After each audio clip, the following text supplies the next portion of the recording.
Bismillahirrahmanirrahim. Allahumma salli wa sallim ala sayyidina Muhammad wa ala ali sayyidina Muhammad. Saudara-saudaraku yang dirahmati Allah, alhamdulillah pada video kali ini kita akan melihat sekilas tentang salah satu nabi yang diutus oleh Allah Subhanahu wa taala untuk menyampaikan risalah tauhid dan mengajak manusia untuk meninggalkan penyembahan berhala dan segala bentuk kesyirikan, yaitu Nabi Ibrahim alaihissalam. Nabi Ibrahim alaihissalam dilahirkan pada tahun 2295 sebelum Masehi di negeri Mosul, di tengah-tengah masyarakat jahiliyah yang menyembah berhala-berhala yang terbuat dari kayu dan batu. Ayah beliau bernama Azar yang merupakan seorang seniman yang ahli membuat patung-patung tersebut. Beliau juga masih keturunan Nabi Sam bin Nuh yang merupakan anak nabi dari Nabi Nuh alaihi salam. Pada masa itu, negeri Mosul dikuasai oleh Raja Namrud yang sombong dan angkuh, bahkan mengaku sebagai Tuhan. Raja Namrud mendapat mimpi buruk bahwa akan lahir seorang anak laki-laki yang akan meruntuhkan kerajaannya dan menghancurkan Tuhan-Tuhannya. Karena itu, ia memerintahkan untuk membunuh semua bayi laki-laki yang lahir di negerinya. Allah Subhanahu wa taala melindungi ibu Nabi Ibrahim alaihissalam dari kekejaman Raja Namrud sehingga kehamilannya tidak diketahui oleh orang-orang. Beliau melahirkan Nabi Ibrahim alaihissalam di sebuah gua yang tersembunyi dan menyusuinya di sana selama beberapa tahun. Kemudian beliau membawanya pulang ke rumahnya dan menitipkannya kepada ayahnya. Nabi Ibrahim alaihissalam adalah seseorang anak yang cerdas dan berakal sehat sejak kecil. Beliau selalu bertanya-tanya tentang patung-patung yang dibuat oleh ayahnya dan disembah oleh kaumnya. Beliau tidak percaya bahwa patung-patung itu dapat memberi manfaat atau mudarat kepada manusia.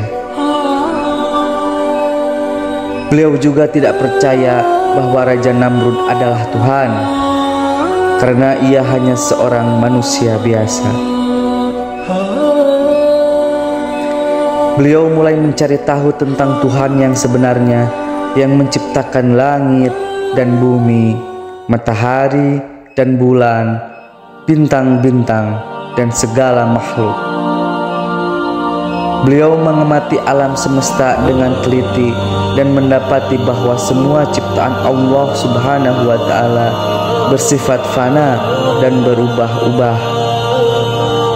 Beliau menyadari bahwa Tuhan yang hak adalah satu, yaitu Allah Subhanahu wa taala, yang tidak beranak dan tidak diperanakan. Tidak ada sesuatu yang serupa dengannya, dan Dia Maha Kuasa atas segala sesuatu. Beliau mulai menyatakan kebenaran tauhidnya di hadapan ayahnya dan kaumnya. Beliau menasihati mereka agar meninggalkan penyembahan berhala-berhala yang tidak dapat mendengar, melihat, atau bergerak. Beliau juga menantang Raja Namrud untuk membuktikan kekuasaannya sebagai Tuhan.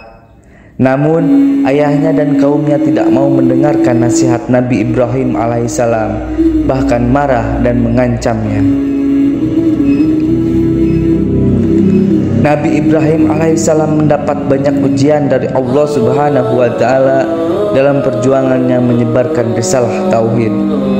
Di antara ujian-ujian tersebut adalah ujian api, ketika Nabi Ibrahim alaihissalam menghancurkan semua patung-patung di kuil kaumnya kecuali patung terbesar sebagai bukti bahwa patung-patung itu tidak berdaya.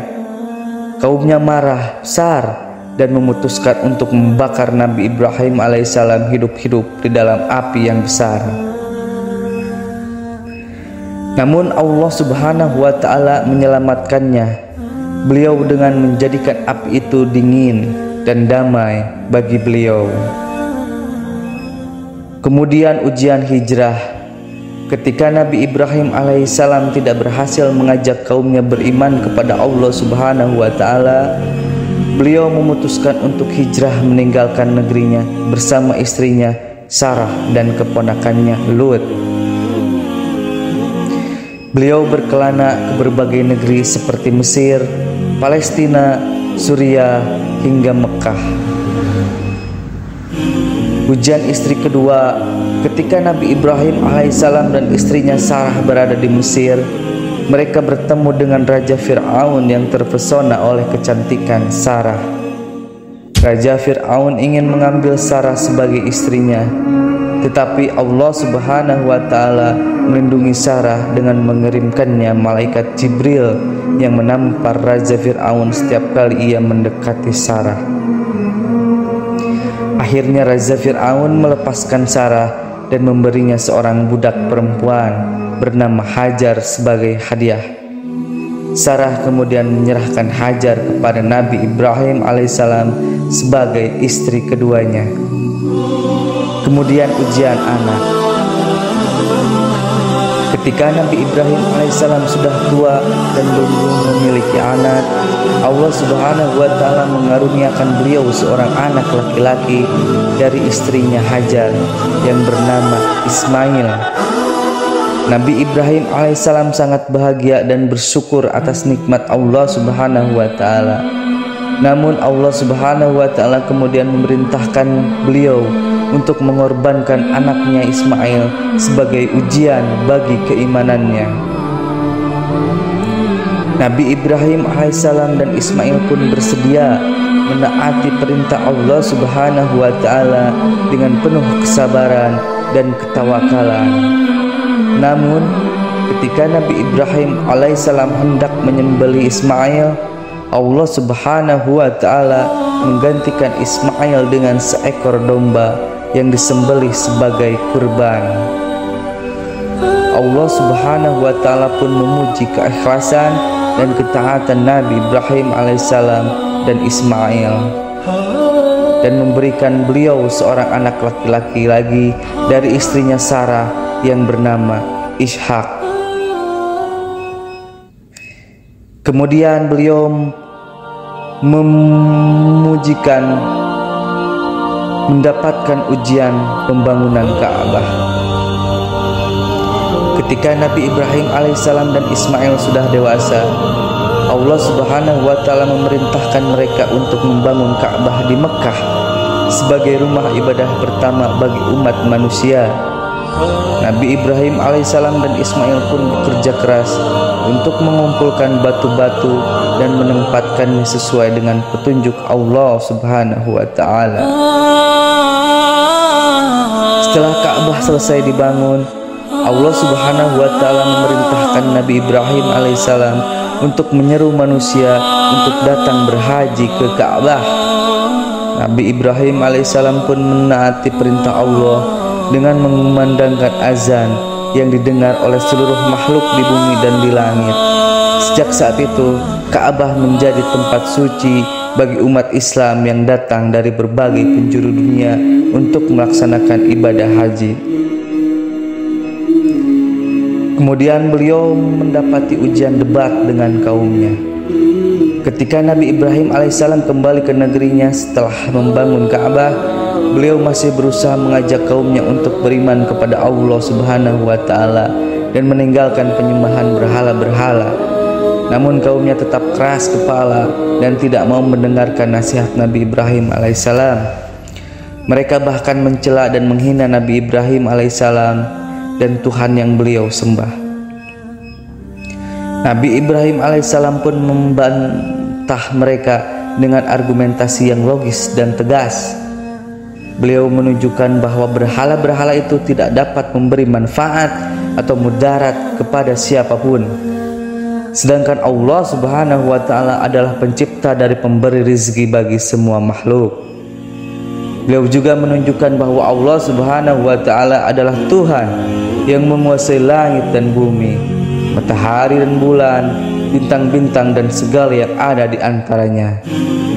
Beliau juga menantang mereka untuk membuktikan kekuatan Tuhan-Tuhan mereka jika mereka benar-benar yakin. Namun kaumnya tidak dapat menjawab tantangan Nabi Ibrahim alaihissalam, bahkan mereka menjadi semakin marah dan sombong.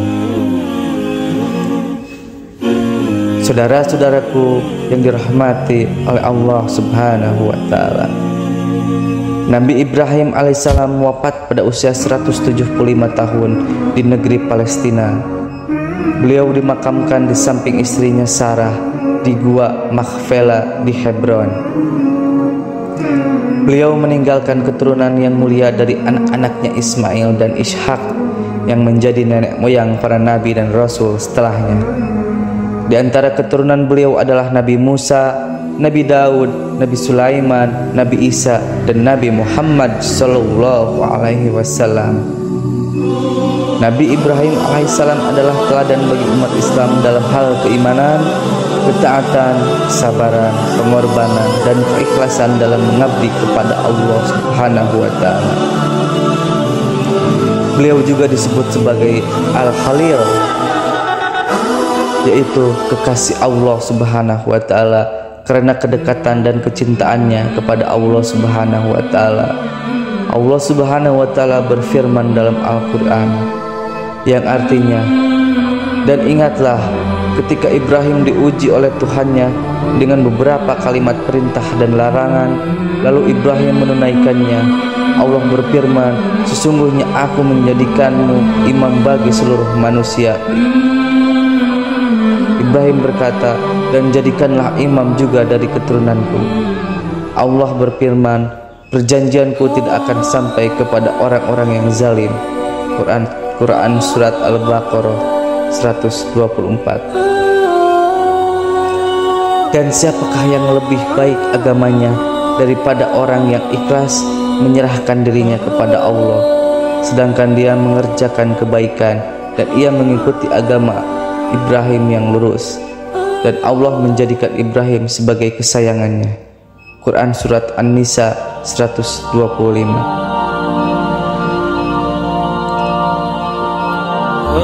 Sesungguhnya telah ada suri teladan yang baik bagimu pada Ibrahim dan orang-orang yang bersama dengan dia, ketika mereka berkata kepada kaum mereka, sesungguhnya kami berlepas diri dari kamu dan dari apa yang kamu sembah selain dari Allah. Kami ingkari kamu dan telah nyata antara kami dan kamu permusuhan dan kebencian sampai selama-lamanya kamu beriman kepada Allah saja. Quran Surat Al-Mumtahanah 4. Saudara-saudaraku yang dirahmati Allah, alhamdulillah, mudah-mudahan kita senantiasa diberi keberkatan, kesehatan, dan diridhoi oleh Allah Subhanahu wa Ta'ala. Assalamualaikum warahmatullahi wabarakatuh.